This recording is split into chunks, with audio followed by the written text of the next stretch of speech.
नमस्कार, स्वागत है सभी का सी-टेट परीक्षा 2021 में जो 31 जनवरी को होने वाली है और हम लोग कर रहे हैं प्रीवियस ईयर क्वेश्चन पेपर। ये दिसंबर 2019 का प्रीवियस ईयर क्वेश्चन पेपर है और हम लोग 15 क्वेश्चन कल कर चुके थे। आज हम लोग आगे बढ़ेंगे, 16 प्रश्न से स्टार्ट करेंगे। आप लोग पीछे के क्वेश्चन देख लेना। यहाँ पर पहला प्रश्न है, निम्नलिखित व्यवहारों में से कौन सा जीन पियाजे के द्वारा प्रस्तावित मूर्त संक्रियात्मक अवस्था को विशेषित करता है?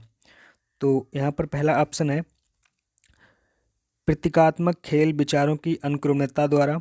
ऑप्शन बी है परिकल्पित निगमनात्मक तर्क साध्यात्मक विचार द्वारा। और ऑप्शन सी है संरक्षण कक्षा समावेशन के द्वारा। और ऑप्शन डी है आपका अस्थगित अनुकरण पदार्थ स्थायित्व के द्वारा। तो यहाँ पर आपका ऑप्शन राइट होता है तीसरा ऑप्शन, संरक्षण और कक्षा समावेशन।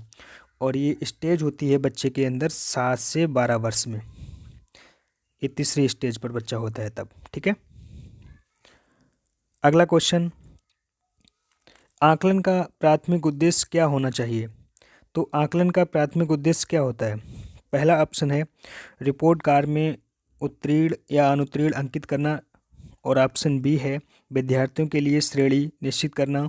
और ऑप्शन सी है संबंधित अवधारणाओं के बारे में बच्चों की स्पष्टता तथा भ्रांतियों को समझना। और ऑप्शन डी है विद्यार्थियों के प्राप्तांकों के आधार पर उनको नामांकित करना। तो हमें बिल्कुल सही उत्तर देखना है, तो यहाँ पर आपका ऑप्शन राइट होता है तीसरा, संबंधित अवधारणाओं के बारे में बच्चों की स्पष्टता तथा समझ को भ्रांतियों को समझना, ये हमारे लिए ज़रूरी है।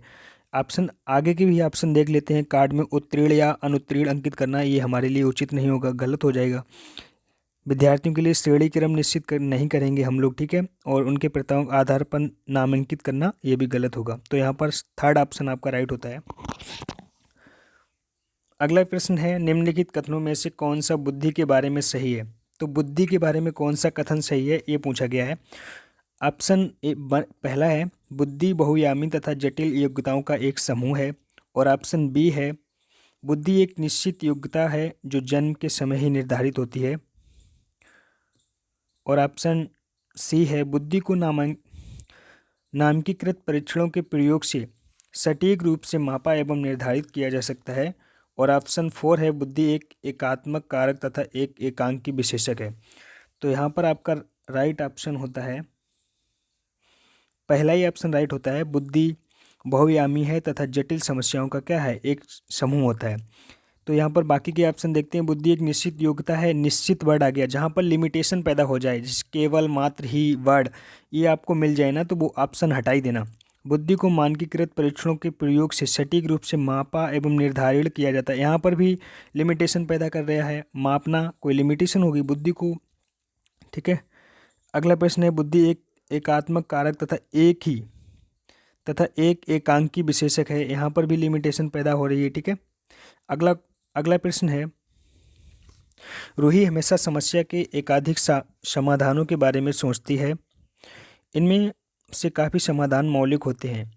रूही किन गुणों का प्रदर्शन कर रही है? तो पहला है आत्मकेंद्रित विचार, ऑप्शन बी है सृजनात्मक विचार। और ऑप्शन सी है अभिसारिक विचार। और ऑप्शन डी है अमान्य विचार। तो यहाँ पर आपका राइट ऑप्शन होता है बी पार्ट।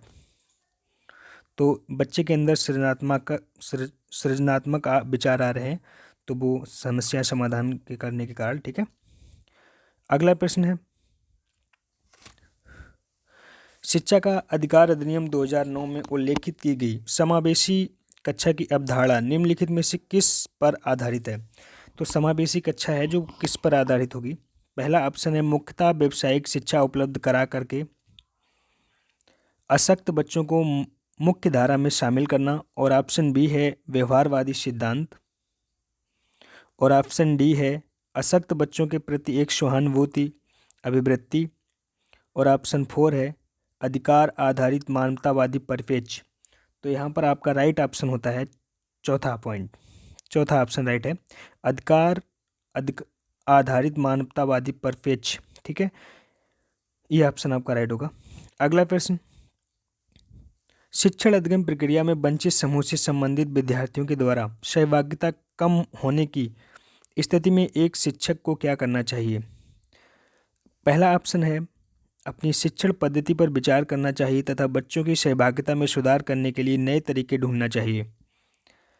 ऑप्शन बी है बच्चों को विद्यालय छोड़ने के लिए कहना चाहिए और ऑप्शन सी है इस स्थिति को जैसी है स्वीकार कर लेना चाहिए और ऑप्शन 4 है इन विद्यार्थियों से अपनी अपेक्षाओं को कम करना चाहिए। तो यहाँ पर नेगेटिव वाले क्वेश्चन हम लोग हटाएंगे, आंसर राइट मिल जाएगा।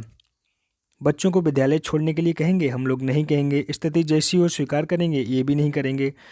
इन विद्यार्थियों से अपनी अपेक्षाओं को कम करना चाहिए, विद्यार्थियों से अपेक्षाएं कम करनी चाहिए, तो ये भी नहीं करेंगे। यहाँ पर आपका सही ऑप्शन होता है राइट पहला ऑप्शन, अपनी शिक्षण पद्धति को विचार करना चाहिए। अगर कोई बच्चा फेल हो रहा है तो ये बच्चे की कमी नहीं, तो ये शिक्षण की कमी है, तो उस पर विचार करेंगे, दोबारा से सहभागिता में सुधार करने के लिए नए नए तरीके ढूंढेंगे। ठीक है, अगला प्रश्न है एक समावेशी कक्षा में एक शिक्षक को विशिष्ट शैक्षिक योजनाओं को ऑप्शन ए है तैयार करने के लिए हतोत्साहित करना होना चाहिए और ऑप्शन बी है तैयार नहीं करना चाहिए और ऑप्शन सी है कभी कभी तैयार करना चाहिए और ऑप्शन 4 है सक्रिय रूप से तैयार करना चाहिए। तो यहाँ पर आपका राइट आंसर होता है चौथा पॉइंट, सक्रिय रूप से तैयार करना चाहिए। हतोत्साहित का मतलब होता है, देखो नेगेटिव पॉइंट होता है, आपको बच्चे को निराश नहीं करना चाहिए और इसका उल्टा होता है प्रोत्साहित करना। ठीक है, प्रोत्साहन देना, तो वो चीज़ पॉजिटिव हो जाती है। ठीक है, तैयार नहीं करेंगे ये भी गलत हो गया, कभी कभी तैयार करेंगे ये भी नहीं, तो यहाँ पर ऑप्शन राइट, चौथा ऑप्शन राइट है आपका। अगला क्वेश्चन, पठन वैफल्य बच्चों के प्राथमिक लक्षण क्या है? ऑप्शन ए है एक ही गति विषयक कार्य को बार बार दोहराना और ऑप्शन बी है न्यून अवधान विकार और ऑप्शन सी है अपसारी चिंतन, पढ़ने में धारा प्रवाहिता और ऑप्शन 4 है धारा प्रवाह पढ़ने की अक्षमता। तो यहाँ पर ऑप्शन आपका राइट होता है चौथा, धारा प्रवाह पढ़ने की अक्षमता। पठन वैफल्य मतलब होता है पढ़ने में प्रॉब्लम बच्चों को, ठीक है, डिसलेक्सिया, तो ये क्या होती है? धारा प्रवाह पढ़ने की अक्षमता है। ठीक है, अगला क्वेश्चन है संवेग एवं संज्ञान एक दूसरे के क्या होते हैं? संवेग एवं संज्ञान एक दूसरे के क्या हैं? तो ऑप्शन ए है संबंधित नहीं है और ऑप्शन बी है पूर्णतया अलग हैं और ऑप्शन सी है स्वतंत्र हैं और ऑप्शन 4 है संत्रहीन है। तो एक दूसरे से क्या है? संगहीन है, ये सारी चीज़ें। ठीक है, चौथा ऑप्शन आपका राइट होता है यहाँ पर। अगला क्वेश्चन, संरचनावादी ढांचे में अधिगम प्राथमिक रूप से क्या होगा? अवबोधन की प्रक्रिया पर केंद्रित रहेगा, पहला ऑप्शन। ऑप्शन बी है यंत्रवाद याद करने पर आधारित रहेगा और ऑप्शन सी है प्रबलन पर केंद्रित रहेगा और ऑप्शन 4 है अनुबंधन द्वारा अर्जित रहेगा। तो यहाँ पर आपका राइट आंसर होता है पहला ही ऑप्शन आपका राइट है, अनुबोधन की प्रक्रिया पर केंद्रित रहेगा। यंत्रबद्ध याद करना, कंठस्थ करना, रटना, ये चीज़ हम लोग गलत कर देते हैं। पर केंद्रित रहेगा, ये भी नहीं होगा। ठीक है, अनुबंधन द्वारा अर्जित होगा, ये भी नहीं होगा। ठीक है, तो यहाँ पर पहला ऑप्शन आपका राइट होता है। अगला क्वेश्चन, अनेक घटनाओं के बारे में बच्चों के द्वारा बनाए गए सहजानुभूति सिद्धांतों के संदर्भ में एक शिक्षिका को क्या करना चाहिए? ऑप्शन ए है प्रतिकूल प्रमाण एवं उदाहरणों को प्रस्तुत करके बच्चों के इन सिद्धांतों को चुनौती देनी चाहिए। ऑप्शन बी है बच्चों के इन सिद्धांतों को अनदेखा करना चाहिए और ऑप्शन सी है बच्चों को दंडित करना चाहिए और ऑप्शन 4 है बार बार याद करने के द्वारा एक ही सिद्धांत में बदल देना चाहिए। तो यहाँ पर आपका राइट आंसर होता है पहला ही ऑप्शन राइट है। बाकी ऑप्शन देखते हैं। बच्चों को अनदेखा नहीं करेंगे, बच्चे को हम क्या करेंगे? अनदेखा कर देंगे, नहीं करेंगे। बच्चे को दंड देंगे, नहीं करेंगे। दंडित भी नहीं करेंगे। ठीक है, अगला है ऑप्शन है बार बार याद करने के लिए कहेंगे या एक ही बार बार याद करा के उनका सिद्धांत ही बदल देंगे, ऐसा कुछ नहीं करेंगे। ठीक है, अगला क्वेश्चन है छात्र केंद्रित शिक्षा छात्र की विशेषता क्या होती है? तो ऑप्शन ए है योग्यता के आधार पर विद्यार्थियों को नामांकित करना तथा वर्गीकरण करना। ऑप्शन बी है केवल पाठ्यपुस्तकों पर निर्भर होना और ऑप्शन सी है बच्चों के अनुभवों को प्रमुखता देना और ऑप्शन 4 है यंत्रवाद याद करना। तो छात्र केंद्रित शिक्षा क्या होती है? जिसमें बच्चे के अनुभवों को, बच्चों की बात सुनी जाए, बच्चों को समझा जाए, बच्चों की बात कही जाए, बच्चों की बात को प्रमुखता मिले। तो हम लोग यहाँ पर ऑप्शन राइट होता है तीसरा, बच्चों के अनुभवों को प्रमुखता देंगे। ठीक है, ऑप्शन पहले में देखो क्या दे रखा है, विद्यार्थी के आधार पर, योग्यता के आधार पर हम बच्चों की तुलना करेंगे, नहीं करेंगे। इसके बाद केवल पाठ्यक्रम पर, यहाँ पर केवल भी वर्ड आ गया, जहाँ पर केवल मात्र ही सिर्फ कंठस्थ करना, याद करना, रटना ये वर्ड आ जाए, आपको कुछ नेगेटिव हो तो आप ऑप्शन हटा देना। यंत्रवाद याद करना ये भी नहीं करेंगे, ठीक है। अगला प्रश्न है, संरचनावादी सिद्धांतों के अनुसार अधिगम के बारे में निम्नलिखित कथनों में से कौन सा सही है। ऑप्शन ए है अधिगम सक्रिय विनियोजन के द्वारा ज्ञान की संरचना की प्रक्रिया है, और ऑप्शन बी है अधिगम पुनरात्पादन एवं स्मरण की प्रक्रिया है, और ऑप्शन सी है अधिगम यंत्रवाद याद करने की प्रक्रिया है, और ऑप्शन 4 है अधिगम अभिवृत्तीय संबंध के द्वारा व्यवहारों का अनुबंधन है। तो यहाँ पर आपका राइट आंसर होता है पहला ऑप्शन, यहाँ पर राइट है, अधिगम सक्रिय विनियोजन द्वारा ज्ञान की संरचना की प्रक्रिया है, ठीक है। यहाँ पर पहला ऑप्शन राइट होता है। अगला क्वेश्चन, विद्यार्थियों को स्पष्ट उदाहरण एवं गैर उदाहरण देने के कारण क्या परिणाम है। ऑप्शन ए है, यह अवधारणात्मक समझ के बजाय कार्यविधिक प्रक्रियात्मक ज्ञान पर ध्यान केंद्रित करता है, और ऑप्शन यहाँ पर बी है, अवधारणात्मक परिवर्तनों को प्रोत्साहित करने के लिए ये एक प्रभावशाली तरीका है, और ऑप्शन 3 है, ये विद्यार्थियों के दिमाग में भ्रांतियाँ उत्पन्न करता है, और ऑप्शन 4 है, ये अवधारणाओं की समझ में अभाव पैदा करता है। तो यहाँ पर आपका राइट आंसर होता है सेकंड ऑप्शन, अवधारणाओं परिवर्तनों को प्रोत्साहित, और जहाँ पर आपको प्रोत्साहित वर्ड मिले तो 99% पॉइंट सही होता है, करने के लिए एक प्रभावशाली क्या है, तरीका है, ठीक है।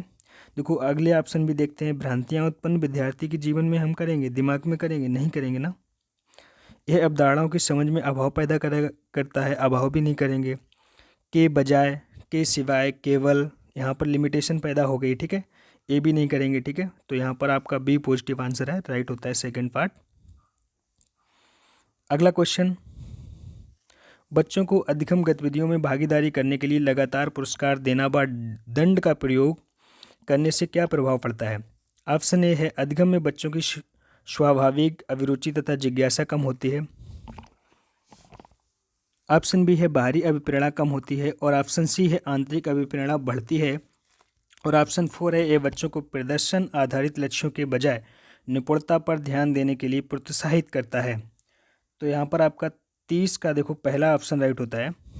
यहाँ पर पूछा गया है बच्चों की अधिगम गतिविधियों में भागीदारी करने के लिए पुरस्कार देना या दंड, तो वो क्या प्रभाव पड़ेगा, स्वाभाविक अभिरुचि का जिज्ञासा कम कर देगी, ठीक है। बच्चों को अगर हम बार बार पुरस्कार देंगे, पुरस्कार वगैरह देते रहेंगे तो उनके अंदर जिज्ञासा कम हो जाएगी, ठीक है। अगर वीडियो अच्छा लगे तो लाइक कर देना। आगे के प्रीवियस ईयर क्वेश्चन अगले वीडियो में आपको मिलते रहेंगे लगातार, और चैनल को जरूर सब्सक्राइब कर लेना दोस्त।